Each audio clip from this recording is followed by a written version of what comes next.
नमस्कार, मेरा नाम डॉक्टर वैशाली जामरे है। मैं एक ऑन्कोप्लास्टिक ब्रेस्ट सर्जन हूँ। मेरी ओपीडी में जब भी ब्रेस्ट कैंसर के मरीज आते हैं तो वो हमेशा मुझे पूछते हैं कि डॉक्टर मुझे ब्रेस्ट कैंसर क्यों हुआ। मैं तो बहुत अच्छा खाना खाती हूँ, मैं हमेशा एक्सरसाइज भी करती हूँ, योग भी करती हूँ, मेरे फैमिली में भी किसी को नहीं है, फिर मुझे ब्रेस्ट कैंसर क्यों हुआ। इसका जवाब हमेशा मैं दे नहीं पाती हूँ। आज मैं आपको ब्रेस्ट कैंसर के जोखिमों के या रिस्क फैक्टर्स के बारे में कुछ बताना चाहूंगी। एक औरत होना यही एक सबसे बड़ा रिस्क फैक्टर है ब्रेस्ट कैंसर है, जिसकी वजह से हो सकता है। बहुत सारी महिलाओं में इसके अलावा हम कोई भी रिस्क फैक्टर को पहचान नहीं पाते।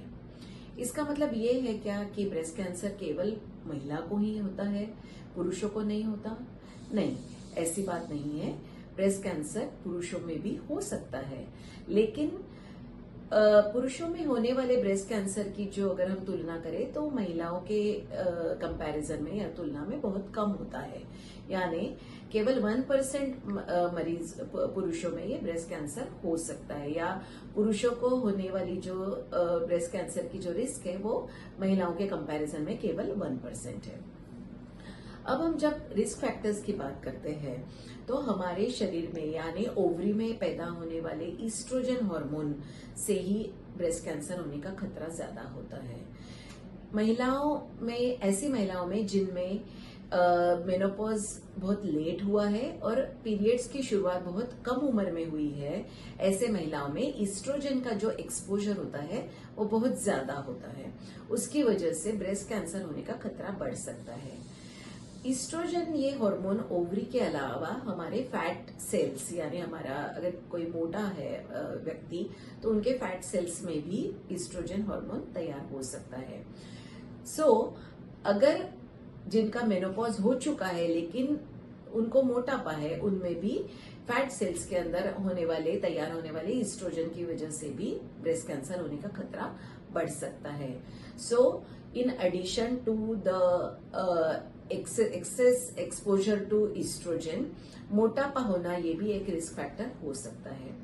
जो महिलाएं किसी भी डॉक्टर के सलाह के अलावा ईस्ट्रोजन हार्मोन का इस्तेमाल करती है, चाहे वो मेंस्ट्रुअल इरेगुलरिटीज के लिए हो या पोस्ट मेनोपॉजल जो तकलीफें होती है, हॉट फ्लैशेस वगैरह होती है, उसके लिए जो हार्मोन रिप्लेसमेंट थेरेपी की सलाह दी जाती है, उसका अगर सेवन बहुत लंबे समय तक किया जाता है तो वो भी एक खतरे का कारण बन सकता है। बढ़ती हुई उम्र ये भी एक खतरा बढ़ा सकता है, लेकिन ब्रेस्ट का कैंसर केवल बढ़ी हुई उम्र में ही हो सकता है ये जरूरी नहीं है। आजकल हम बहुत यंग पेशेंट्स में भी in their 20s and 30s also we are seeing breast cancer being diagnosed. कोई भी उम्र ऐसी नहीं है जहां पे ये रिस्क खत्म है या जीरो है, ऐसा हम नहीं कह सकते। धूम्रपान का सेवन करना या शराब रेगुलर तौर पे लेना भी आपके ब्रेस्ट कैंसर का खतरा बढ़ा सकता है।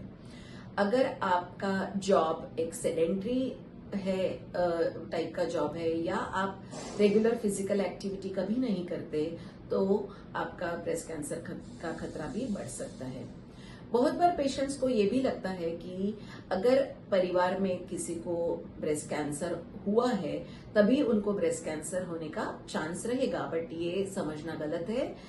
आनुवांशिक रूप से जो ब्रेस्ट कैंसर्स होते हैं वो केवल 5 या 10% मरीजों में ही होते हैं। बाकी के 90% महिलाओं में हेरिडिटरी कोई फैक्टर का सहयोग नहीं होता। हाँ, ये जरूर है कि जो जेनेटिक एबनॉर्मेलिटी है, जेनेटिक म्यूटेशन की हम बात करते हैं, उसमें BRCA1 और BRCA2 ये दो महत्वपूर्ण जीन्स है जिनका अगर किसी को इनहेरिटेंस हुआ है तो उनमें ब्रेस्ट कैंसर होने का खतरा बढ़ सकता है। लेकिन लैक ऑफ फिजिकल एक्टिविटी, हमारी लाइफस्टाइल जिसमें हम प्रोसेस फूड का ज्यादा इस्तेमाल करते हैं, हमारा मोटापा अगर बढ़ता है, या जो महिलाएं स्मोकिंग करती है या शराब का, अल्कोहल का सेवन ज्यादा करती है, ऐसे महिलाओं में स्तन कैंसर होने का खतरा बढ़ सकता है।